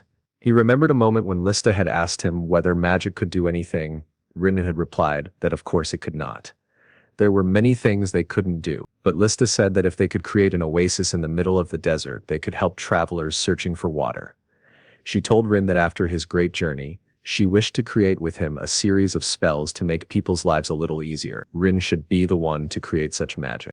Logan, noticing Rain, asked if he was a new member. He also realized that the boy had red eyes and was standing beside Chris. He said that as a member of one of the 8 great schools, he was on his way to greet the noble Lord Rain. But it seemed Rain had mentioned a magical duel, or had he misheard? Rain answered that no, he was right. If Logan was so eager to get beaten, they could set the time and place. Logan asked if he really thought he could defeat him. Ren teased him, asking if he was scared. He offered to give him an advantage. He wouldn't use any combat magic. If that wasn't enough, fine, he would only use 3 spells, all of which had been developed by this club. Logan asked if he was serious. Rain said that even with all those advantages, Logan still wouldn't accept because he was afraid. Logan then called him stupid and pathetic. He explained that it took 3 days for a new member to be approved into a club, so, at the moment, this was only a personal challenge. Logan said that if Rain won, he would give up on this club, and if any other troublemakers showed up, he would personally drive them away. But if Logan won, Rain would have to retire and leave Delighton. The reason, Logan said, would be that Rain had encountered an insurmountable barrier. Him. Chris shouted that this was ridiculous and unfair. Logan was only risking a club, while Rain was risking everything. Logan told her to stay out of it. Rain agreed, saying that no matter the conditions, he would win anyway. Logan could choose the time and place, since Ren was ready at any moment. Logan then went to find a professor to serve as their judge. As soon as he arranged it for that very night, he was excited to meet him later. Logan said, today would be fantastic. Chris, very worried, asked Rain if he had forgotten his position here. Rain replied that he was just a freshman at her university, so he could do whatever he wanted. Chris scolded herself for being stupid to worry about him. Bran asked why she was so angry. The club leader, however, said it was logically incomprehensible why Rain had done this. Descendants of magical lineages like him never got involved in magical duels. Rain then noticed the ring the club leader was wearing. It had 2 golden, open wings, meaning he was a second-year student. The leader explained that nobles never participated in magical duels because they had too much to lose. He admitted he felt more confused than grateful and asked why Ren had helped him. Rain answered that it wasn't because he intended to help, he was only there because of a promise. The club leader said that even so, he was thankful, but warned that Ren was underestimating Logan. Logan was a combat mage, strong against ordinary mages who specialized in long-range magic. On top of that, he had excellent physical abilities and had already fought many magical duels. His win rate in magical duels was about 90%. The club leader concluded that Rain had gotten himself into a very reckless situation. Perhaps he had gone too far in arguing with Logan. He admitted that it wasn't even such a great club. He himself had grown up in the countryside, where the villagers had pooled their money to pay for his university tuition. So he thought of giving something back, of making that village a better place. But things hadn't gone as planned. His anxiety and restlessness only grew with time, and in the end, he achieved nothing. He said he would be the only one to participate in this magical duel, but Rain disagreed. There was nothing pathetic about it. Rain said that he was the one who had accepted the magical duel, so he would be the one to fight. In fact, he was going to take the club's spellbooks and get familiar with their magic before tonight's duel. When the senior tried to warn him again, Rain asked if he knew why the Archmage Rin had first started studying magic. It was to survive in that world. Everyone began for personal reasons. Later, as Rin walked down the corridors, he realized that the rumors had already spread. Then Helen shouted his name, saying she had finally found him. She was drenched in sweat, looking extremely upset. Rain braced himself for a beating, and that's exactly what happened. She punched him square in the face. Helen told him that she hadn't been sleeping well lately, but thanks to him, she was now wide awake. She had overheard in the teacher's lounge that he would be participating in a duel and worse against Logan. She asked if she had heard wrong and demanded that he deny it immediately, or else he would take another beating. But Rain told her it was true. Helen scolded him, calling him a little troublemaker. She said she'd need to drink some strong liquor tonight just to calm her nerves. If Logan hit him, it would be 10 times worse than what she had just done. Yet, despite her anger, Helen was deeply worried about him. When Rain asked if she was really that upset, she replied that she wasn't pathetic enough to worry about her nephew for no reason. She insisted he would only come to his senses after being beaten up. Then she stormed off, furious, but of course, she was concerned. Rain apologized to her, admitting he hadn't realized it was something he shouldn't have done, but assured her that he wouldn't bring shame to the Ludwig family. He would. Helen warned him that, in the worst case, it could end with his expulsion, but that was still better than humiliation. She was angry at those who laughed at Rain, treating him as if he were useless. Since he had started this, he would have to win in the name of the Ludwigs. She said she would make sure he crushed that brat. Rain smiled at hearing such words from his aunt. Later, when the time of the duel arrived, everything was ready. Naturally, there was a huge crowd, eager to watch. Rain realized that this had been Logan's intention from the very beginning. But he would not disappoint his aunt. The entire academy was mobilized to watch the duel, saying that the useless noble and the brute from Chai-Hak were going to face off. Even Owen came to watch. Caroline asked him who he was supporting. Owen replied that status, lineage, or background didn't matter to him. He would simply support the stronger one. The judge introduced himself as Tian, declaring that the duel was officially sanctioned by the academy. The loser would have to fulfill the conditions set by the winner. Then he allowed the challengers to step forward. The first thing Logan did was strip off his uniform. People muttered that such theatrics weren't necessary, that he was just going to crush poor Rain. Meanwhile, in the audience, someone hooded was trying to disguise themselves. Gertrude, however, immediately recognized Chris. She teased her, saying she hadn't come out of worry, but only to watch Rain get beaten up. Caroline thought to herself that apprentice mages took time to cast spells, so close combat fighters like Logan were particularly dangerous. She wanted to see how Rain Ludwig would handle it. At that moment, Rain revealed his main weapon, a broom. Naturally, the entire crowd burst out laughing. The professors stood by, observing in silence. Chris looked disappointed, while Tian asked what exactly was going on. Rain explained that he had borrowed the broom from the library since the cleaning lady had already finished her work. He asked if it wasn't allowed. Tian said no, that wasn't the issue. Logan scoffed, asking if Rain was begging for mercy. A moment ago, he had been full of confidence, but now he was sweeping things under the rug. Logan said Rain could just surrender instead of humiliating himself. But Rain replied that such words were truly disgraceful for a senior. He asked why young people these days were only good at talking. It wasn't like he was some witch casting curses. Mages fought with magic, not with words. Then he told Logan to shut his mouth once and for all. Tion intervened, saying they were standing too close and had to separate. He gave the final confirmation of the duel's terms. If Logan lost, he would serve as the development club's guard until his graduation. If Rain lost, he would leave Della. Both accepted the condition. Tion then asked them to step back, announcing that the duel would begin in 10 seconds. A magical timer appeared above them, and all the students rushed into position so they wouldn't miss what was about to happen. The duel began. One of the staff members asked Helen if she was going to watch it. She seemed strangely calm about the whole thing. Helen asked if the staff member was implying that she wasn't allowed to be calm. The staff member quickly said that wasn't what she meant. In truth, Helen was deeply proud of Rain. She even thought that perhaps he was the vessel of a sage. Helen said there was no need for her to watch this duel. The result was already decided. She knew who was going to win. Then, Tan finally started the duel. Logan told Rain to take a good look, because once he left the academy, he would never get the chance to see this again. It was the secret technique of the Chehak school. Body strengthening. Gertrude remarked that Logan wanted to finish things in one strike. His body was engulfed in magic, his veins swelling as if filled with energy. Even Hilbert looked slightly impressed, since a single mistake in this technique could break bones or rupture internal organs. Caroline thought it was no wonder Logan was considered one of the great talents of the Chehak school. But Rain simply stood with his broom, closed his eyes, and took a deep breath. Logan declared that he would finish this in 10 seconds and charged forward with incredible speed. Rain, however, kept his eyes closed until the very last moment. Logan thought this kid could barely even move. The result would be the same, no matter what. Body strengthening enhanced both attack and defense, unleashing magic at the moment of impact. There was no way Rain could block this strike. He would crush Rain's face. But at the final instant, Rain spun his broom, completely disrupting Logan's attack, and delivered a sharp blow that sent him flying. The entire arena fell silent, stunned. Logan was thrown back, spitting blood. Owen wondered if this was the Aurea school's staff technique. It was said that 300 years ago, this groundbreaking technique had raised the Aurea school to the ranks of the 8 great academies. It was a staff fighting method created by the great archmage Rin.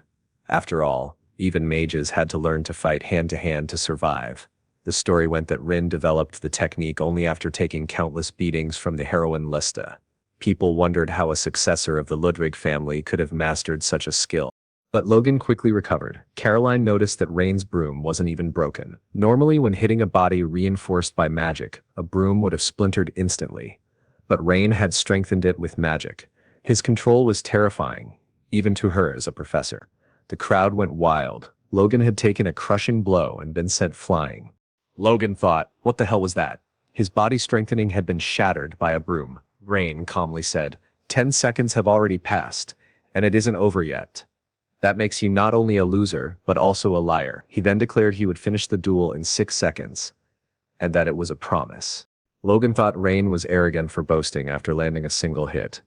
He then unleashed a burst of magic that shook the entire arena, lifting Rain off the ground. Stones rose into the air, and Logan kicked them toward Rain. Yet Rain defended himself with his broom, planting it into the ground with magic to withstand the barrage. Logan's next kick came fast and hard, but instead of hitting Rain, he struck into a muddy swamp. He was sinking. Rain explained that it was one of the development club's spells, usually used to till farmland. Then he added another one that created a temporary dam during floods. Both were 2-star spells. He asked Logan and the crowd if they weren't useful. Owen realized that Rain had used the broken stones to form a platform, maintaining his distance. It was impressive how Rain had predicted Logan's attack in advance to prepare the muddy field. Caroline thought the mental calculation required was astounding. Rain then said that this duel was about to end. As his final move, he threw his broom, his main weapon. Chris cried out, asking what he was doing, abandoning his only attack. As the broom flew toward Logan, Logan seized the opening and dashed forward like a meteor. But Rain didn't even move, because he already knew the duel was over. From the mud, massive roots erupted, entangling Logan. Rain explained that this was his last spell, one that gave life to dead plants. It only lasted about 10 seconds, but it could be used this way. Logan realized the broom had transformed into the wood and roots binding him. Rain reminded him that, as promised, he had used only 3 spells. Picking up a broken branch, he prepared to finish the duel. Logan struggled, unable to move. He thought, I can't let it end like this. I'm being humiliated by this useless noble, but the roots tightened even more, holding him in place. Rain remarked that perhaps he had poured too much magical power into them, making them far too sticky for Logan to escape. Rain's roots and mud bound Logan tighter. Rain told him that he must be in a lot of pain, but not to worry. It would soon feel quite comfortable. He almost jabbed Logan in the eyes, but instead just slapped his face. Turning his back to him, Rain declared that the duel was already over. All Logan needed to do, since he had lost, was to shut his mouth. Rain asked if it hurt to be struck like that, reminding him that Logan had done the same to many others. From now on, he had to live a benevolent life. Then Rain strengthened the spell, causing the roots to grow even further, lifting Logan into the air. Logan thought that this was the first time he had experienced such humiliation, the first time he had ever lost like this. He remembered that survival didn't belong to the strongest, but to the most adaptable. Rain noted that the wooden roots had lasted longer than expected, calling it an extremely interesting spell. Then he remembered that a magical duel only ended when one side surrendered or completely collapsed. So he finished Logan off with a spell directly to the face. Rain added, almost jokingly, that technically he had only used 3 spells. This last one was just to wrap things up, so it shouldn't count. The next moment, everyone was left speechless. Logan was completely unconscious. With a smile, Taewon declared, the winner of this duel is Rain Ludwig. Chris, of course, was proud of him. The professors were also impressed, and the leader of the club personally went to thank Rain, asking how he could repay such kindness. Rain, confused, asked what he meant. The 3 spells he had used all came from the development club. He explained that he had felt the members' passion and determination within them, though the spells still needed refinement. The efforts of the seniors had not been in vain. Rain then made a request of the club leader to continue creating many spells for the sake of local development. So many that Rain himself would never need to intervene. He said he was sure the senior would do well. Moved. The leader bowed deeply to him. Rain wondered what Lista would have said in this moment, what she might have done. He decided not to dwell on it, since he was not Lista, nor was he a hero. Still, perhaps he had managed to keep a shred of dignity. The so-called useless noble had defeated Logan of the Chehak school. People said it couldn't possibly be true. Logan's dorm mates insisted it was rigged, that he had won unfairly. Later, when Logan recovered, Owen was beside him, asking how it felt to stain the reputation of his school. Logan realized he was in serious trouble. He almost lashed out, but Owen reminded him to address him as professor. Inside the academy, Owen warned him that if he continued this reckless path, the elders would beat him to death. He needed to stop pretending to be a genius. Owen then asked if Logan had heard about Sko and Ludo. Students were saying that the old mage had kept Rain as his assistant for 3 years. If Solasus had accepted him as an aide for so long, then Rain clearly had genuine talent. Without a doubt, Rain would become a great figure in the magical world. Owen told Logan to build a connection with him, but Logan refused. To him, Rain was a disgrace. Next time, he swore he would crush him. Owen asked if he was blind and stupid. His arrogance hadn't changed anything. In fact, he had been beaten in close combat, which was supposed to be his specialty. Ironically, Logan had been the one observing Rain the most closely. Yet, if this was the only conclusion he could draw, then so be it. Owen reminded him that since he lost the duel, he had to fulfill the promise he made. Logan begrudgingly admitted it, but insisted he wasn't intimidated by Rain, nor did he want to argue further with Owen. The story then shifts back, 15 minutes before the magical duel with Logan, inside the Central Library of Delighter, the largest in the Empire, housing a vast collection of historical texts. Rain thought it was strange that Rin's biographies and diaries had been entrusted to him. At that moment, he was also holding other works, the life and achievements of the Palace Archer Kiss, and the Book of the Fire Dragon Priestess, Pride. He remembered a bet he had made with Pride 300 years ago. She wanted to see whose biography would end up the longest. Reen asked why he should care about a ranking decided by someone he didn't even know. Pride teased him, asking if he was scared because he would lose. Reen agreed to the bet, saying the result would be obvious anyway. Lista, in the middle of her training, joined in and said she would bet on Rin. Pride pointed out that Lista always bet on the boy. But Lista replied that this time was different, It was the obvious choice. The most reasonable explanation, she said, was that her own life would be short due to her bloodline. She would not live long. The eldest of the group, would also not have much time left. Pride, too, was not much different. But Rin was young. He would live a long life, full of stories worth telling. That was why his biography would be the greatest. No one could predict the future, but even so, Lista said she wanted to read his biography one day. Yet Rain thought to himself that he was actually the first one to die. In the end, Pride had won the bet, but Rain realized that the biography of Kiss was a little thicker. The life and achievements of the palace archer Kiss, also known as the Saint of Archery, told how he founded the School of the Drunken Archer, which emphasized shooting while intoxicated. Of course, he had many disciples. Rain was shocked when he read that Kiss had married a noblewoman 20 years younger than himself and even had descendants. It seemed that the mute man had lived a happy life. Meanwhile, in the Book of Pride, the priestess of the fire dragon, Rain noticed that there were no records after the year 1168. It was said that she led the Republic for a long time as a priestess, but her subsequent whereabouts were unknown. She did not appear until the year 1200 and was considered dead. Rain wondered if someone like Pride could have died in silence. Perhaps it was possible, wasn't it? People change. But recalling her, Rain shook his head. No. There was no way. They knew Pride better than anyone. That psychopath dying alone in silence was absolutely impossible.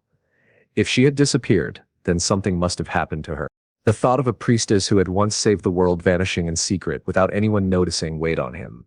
He realized he was crushing the book in his hands. He thought, this won't do. I need to look for books on the Republic instead. At that moment, the librarian herself appeared and recommended another book since he was reading about the group of heroes. Rain thanked her, though it wasn't Lista's book, it was the Book of the Ash Magician, Train. Train had been his disciple, and Rin, his past self, thanked the librarian for the recommendation. Rain wondered if that girl had become a shaman. A shaman is one who commands spirits and stands among the highest ranks of witches. Not just anyone can become one. She had lived from 1094 until 1413. Rain thought to himself that he hadn't realized people could live for so long. Perhaps he should look for a book on the Republic. But then, the time for the magical duel had arrived. He thought it wasn't really his concern, but since he had promised, he would go through with it. So he asked the librarian to keep the book for him. She said it might be difficult to hold it for that long, but Rain told her not to worry. He would be back in just 15 minutes. After defeating Logan in the duel, he returned to the library. The librarian, Karen, seemed a little distressed about something. She asked if he had taken a book without permission. Rain said absolutely not, and asked why. Karen explained that the book had disappeared. When she finished her tasks and returned, it was no longer there. She insisted it was impossible for a book to leave the library. If someone had taken an unregistered book, the magical alarm would have sounded. Rain wondered how something like that could have happened in such a short time. Karen did not seem to be lying. She apologized profusely, saying it was shameful that the book had gone missing. But Rain said they could simply buy a new one, and that he would pay for it. He even suggested she could report it to the academy, saying that he had lost it. Karen refused, saying it wasn't necessary to go that far. But Rain insisted. No matter how expensive the book was, he wouldn't be punished, even if it was his responsibility. Karen did not want to accept, but finally gave in, realizing that Rain wouldn't relent. He thought it wasn't something worth being so attached to, but Karen was clearly a very diligent person. She said she was surprised that someone like him was so considerate, and she sincerely thanked him. Later, back in his room, Rain reflected on how many people had thanked him recently. He wondered if it was because his body had changed, perhaps granting him more peace in his life. Still, he noticed several strange things about the incident. The diary he had given to Lista had somehow come back to him, and just when he began investigating the past, Train's book disappeared. Rain wondered if perhaps it was someone from his past life who was responsible, but almost immediately, he realized it was an impossible and absurd idea. Everyone he had known in his past life was dead. They were all gone. So he asked himself, who is doing this? The thought gave him a headache. To distract himself, he summoned Rudia and checked his progress. It was at 37%. He wondered why it had increased. All he had done today was win a magical duel. Could it be that using magic against people raised his progress? Was the path to truth achieved through violence? He shook his head. That couldn't be right. Power might rule the world, But true progress couldn't come through force alone. He recalled that when he had used magic on something non-living, his progress had only increased by 0.1%. Defeating Logan, however, had raised it by 0.8. For now, he had no other clues, so it might be worth testing further. But using magic on living beings inside the academy could be problematic. Perhaps he should become an adventurer instead. In any case, he would need money to buy books. Rain thought that might not be such a bad idea. The next morning in class, Rain was being praised. Surrounded by countless women, he apologized, saying he was. Rain had no intention of remembering any of their names, and asked if they could step aside, but the girls said there was no need for him to be shy. Even the others commented that Ren was becoming quite popular with the ladies. Then Chris approached and asked if they would mind moving out of the way, and all of them immediately stepped aside. Gertrude joked that his nickname should be the Heart Conqueror. When Rain went to speak with Chris, she ordered him to shut up. She reminded him that she had already told him not to speak to her, and she didn't want to bother with him any further. Rain thought that she was probably irritated because of the magical duel and how it all played out. He told her that was fine. After all, they weren't friends anyway, right?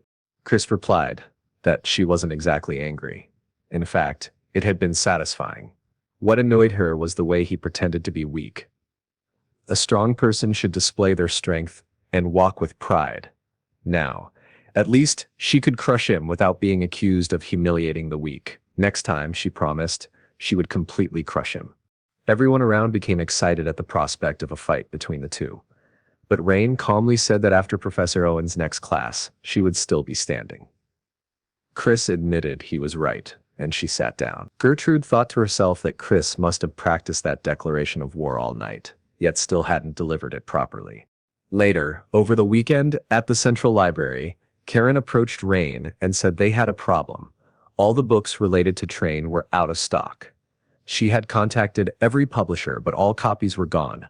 The Church of the Radiant Dragon had apparently placed every book related to Train on this year's censorship list.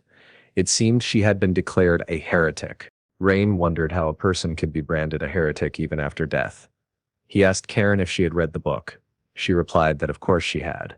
Every librarian there was required to read it. After all, it was about Archimagoane, a disciple of Pride, the fire dragon's priestess, who had left behind many stories. But Rain didn't like thinking about that girl. Still, he asked if there had been anything strange in the book, perhaps references to black magic. Karen shook her head. No, nothing like that had been noted. It was just a normal biography. And even if there had been dangerous content, it would have been filtered during censorship. Rain concluded that he would probably need to turn to the black market. Everything could be found there, from heretical books to magical tools corrupted by the abyss. Books on Train should be easy enough to find.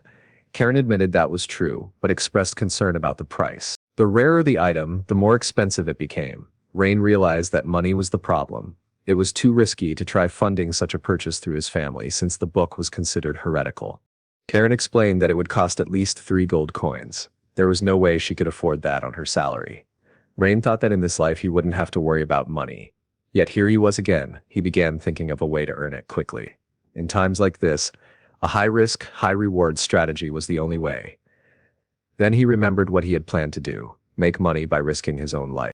He told Karen he would become an adventurer to earn money. Karen protested, saying it was disgraceful for a lord of a noble house to involve himself in such lowly work. She told him he couldn't do it, that she would take care of the problem. But Rain insisted. It wasn't only about the book. He could reach his goals much faster by this method. Karen reluctantly agreed, though she clearly felt uneasy about it. The next morning, a library inspector asked Rain if he had borrowed a book. Freshmen weren't allowed to borrow books during their first semester. The approval had supposedly come from Karen, but that was her day off. Another staff member suggested that Rain might have pressured her somehow, while the librarian on duty admitted she could have written the wrong name. Karen's handwriting was so messy, it was difficult to tell whether she was writing Rain or something else. Besides, everyone had been talking about Rain lately, so it was possible she got confused. And to make matters worse, Karen had recently been seen in secret meetings with Lord Rain. People tended to make mistakes when they were in love. One inspector shrugged and said, if that was the case, it wasn't really a problem. They would just correct the record of who borrowed the book. Most likely it had actually been Professor Alan Ludwig who borrowed it. It was then explained that in the past, adventuring had been considered an extreme profession, risking one's life just to earn money. But now, adventurers seemed more like combat specialists who helped people. At the highest levels, a mercenary who slew monsters was treated almost like a hero. The world had changed considerably. Inside the guild hall, there was even a tavern, just like in the old days. Rain took the opportunity to listen to rumors and conversations, and he learned that the monsters plaguing the nearby area were giant rat spiders. He made a mental note of it. Then he approached the counter to register as an adventurer.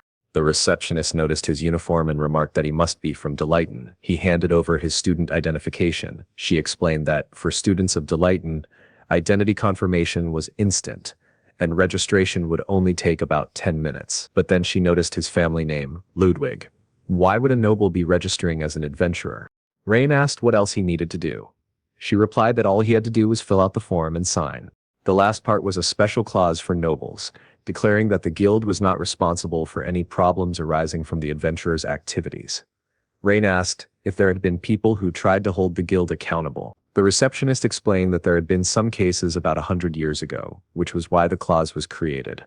Later, his registration was complete, and he received his Iron Adventurer badge. The ranks were iron, bronze, silver, gold, platinum, and diamond. Prior combat experience and magical skills before becoming an adventurer were also reflected in one's rank, which determined the type of missions they could accept. Rain said he understood the basics, and that was enough for him. He left, thinking that now he could collect bounties for exterminating monsters and expand his range of activities. At that moment, his money amounted to only 44 silver coins. His first goal was to hunt rat spiders, which paid 2 silver coins each. Judging by the price, they must be weak creatures, so he quickly headed toward their next habitat. He arrived at a city located near a great peak, and noticed how much the place had changed since the last time he had been there. The streets were lively, filled mostly with merchants. Rain realized there were no longer any dragons in the area. That explained why monsters had grown rampant. The dragons had disappeared. He thought about the stone steps leading up to the fire dragon sanctuary. They were still there, well-maintained, and he remembered struggling to climb them the first time he came here. At least Pride's hometown remained safe. Stretching, he told himself he would wipe out all the pests plaguing this land. But then, a female adventurer approached him, asking if he was a mage. She said it was useless to try to hide. It was impossible to deceive her eyes. Rain replied that he wasn't hiding anything, and wasn't it obvious from his uniform that he was a mage? She dismissed the question and asked him to join her party, as they were in need of a mage. She introduced the members. The huge man behind her was Bart, a silver-ranked tank. Rain asked if that man was even human, since he looked more like a golem. She said that was cruel. Bart was tough but had a soft heart. Behind her stood Sem, an apprentice priest, and finally she introduced herself as Rin, the genius archer. She said they would do their best in the mission. Rain asked if they were some kind of criminal gang targeting rookie adventurers. It seemed extremely suspicious. Were they part of a human trafficking group? But Bart just stared at him fiercely. Rain told him that if he wanted to fight, he could come at him. Instead, Bart suddenly began crying. Rain scolded him to cut it out. This wasn't the first time they had been misunderstood. Rain asked why exactly they wanted him. Why would a mere iron-ranked adventurer be needed in their party? Rin said that ranks meant nothing to her. She could judge people by looking into their eyes, and Rain seemed strong at first glance. That made him remember Lista. Some added that Bart simply couldn't stand to see him go alone into such a dangerous place. Many young students got into accidents while trying to earn money here. They weren't forcing him, but it was better if he didn't go alone. Rain thanked them for the advice, but insisted that he preferred to act alone. Rin said it was a shame, but if that was his choice, so be it. She reassured Bart that Rain would be fine. Then she added that since they had already found the natural habitat of the rat spiders, they would take care of exterminating them themselves, and the payout would be huge. That made Rain turn back immediately. He said he could be their party's mage after all. What a shameless guy, Rin muttered. And just like that, Rain joined their group to exterminate the rat spiders. Later, they encountered their first ones. Rin explained that rat spiders were cowardly creatures, rarely appearing before humans. The scratches on the trees were made by them, which meant they were close. Bart asked if it was alright to divide the profits equally. Rain agreed. It was fair. Bart also asked if this was his first adventure, since he seemed to know the habits of monsters. Rain replied that actually no, he knew nothing about them. It was then explained that rat spiders were creatures with the head of a rat and the body of a spider. Their colonies were made up of a queen, her soldiers, and the workers. The workers were omnivores, feeding on trees and pests, but the soldiers attacked humans, while the queen was rarely seen. Typically, the extermination strategy was to eliminate the soldiers while leaving the queen, who seldom emerged to the surface. Rain asked, why leave the queen alive? Shouldn't we wipe them out entirely? Bart answered that the queen was far stronger than the soldiers, and capturing one required a massive, large-scale operation. That was why exterminations usually targeted only the soldiers who directly harmed human settlements. Rin remarked that if the queen was that difficult to deal with, she must be worth a fortune. But Sem quickly warned her not to even think about it. The queen was dangerous even for high-ranking adventurers. Eventually, they found the rat spider's nest. Those ugly creatures were in the middle of killing a poor horse. Rin immediately rushed forward. Rin's arrows struck true and Bart was tearing off heads. But then, other adventurers began to approach, and Rin urged Bart to finish quickly before they lost their prey. Rain, meanwhile, felt a little useless. He asked if it was really fine. If he didn't fight, wouldn't it be unfair to divide the profit equally? Sim explained that all Rain needed to do was light the campfire and prepare water for later, since they had never planned to let him fight in the first place. They were concerned about his health. Sammy added that this was how they usually treated newcomers. It had been the same for him as well. Bart and Rin had taken him in immediately, even though they had just met him, simply because he said he needed money for the priesthood exam. Even if they earned little doing so, they still helped. Semen said that, with those two, he felt the love of God. He explained that he felt a sense of solidarity that could not be explained by God or any religion alone. It was the will of humans standing by other humans. He said that adventures with those two were truly fun. His heart had been filled with joy, and he apologized for talking so much. But Rain said, not at all. He agreed. It was indeed very pleasant, traveling with the group. Then he remembered Toa Rain, who had once traveled with them. He asked Semin if he knew anything about her. Sammy replied, of course, there was no way not to know. Rain asked if she had really been taken as a heretic. Sammy said it seemed so, but at the same time there was no way to confirm it. Suddenly one of the adventurers stumbled upon a massive creature. Everyone froze in disbelief. It was the rat spider queen, devouring adventurers. She was a ruthless, bloodthirsty monster, ready to slaughter them all. None of them could believe she was on the surface. Rain asked why she was here. Sem muttered that something was wrong. She was twice the size of a normal queen. There were no records of anything like this. Ram suggested it was because she had been left alone for too long, and now the queen was far from pleased. Her roar stunned everyone, and those who could still run tried to flee, but Bart shouted for them not to turn their backs on her. Then, every other rat spider turned to face the queen. Sem said, this was very bad. They needed to retreat too. It wasn't as simple as just the queen. Whenever she appeared, every rat spider in the area gathered to her. They began slaughtering all those who had turned their backs. They shouted that this was why rookies were never enough, firing arrows to try to save some of the adventurers. But Bart said it was useless to fight the minions. They had to aim for the queen while Sem protected the novices. Rain too was swinging his staff in the chaos. Rin loosed several arrows, one piercing the queen's eye. But as she pulled back, more rat spiders closed in. Bart held the front line, cutting them down. His next strike landed directly on the queen's head, and for a moment, everyone hoped she was dead. But no. Something strange began to corrode the blade of his axe. Rain shouted for Bart to back away. If he touched that substance, he would die. A black liquid spread across the queen's body, and to their horror, she was still alive. Worse yet, she pulled the axe from her head and began devouring her own brood to regenerate. Not only was she healed, she was stronger than before. Her next target was Bart. He didn't have time to escape. The queen's massive jaws clamped down on his arm. Rin fired arrow after arrow into her face, but she refused to release him. Meanwhile, swarms of rat spiders crawled over her body, taking advantage of the chaos. Rain stood frozen, shocked. That was devouring black magic beyond a doubt. He had seen it before, and it was what had killed him in his past life. That could only mean a dark mage was nearby. Those cursed ones were here. Sammy snapped him back to reality, urging him to fight. He couldn't rely on attack spells. No, there was no one else who could stand against her now. Rain would have to fight.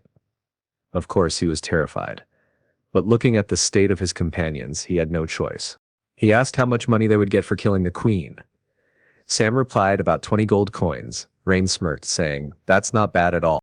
Then he hurled his staff, driving it into the queen and unleashing a second circle fire spell that blew off several of her legs. He declared that this vermin would face him now. He was her enemy. Next, he cast a lightning spell, a blinding flash of light that stunned not only the queen, but also her soldiers. With a wooden spell, he flung Bart and Rin away from the horde to safety. He told Sem to take good care of everyone. This fight was his.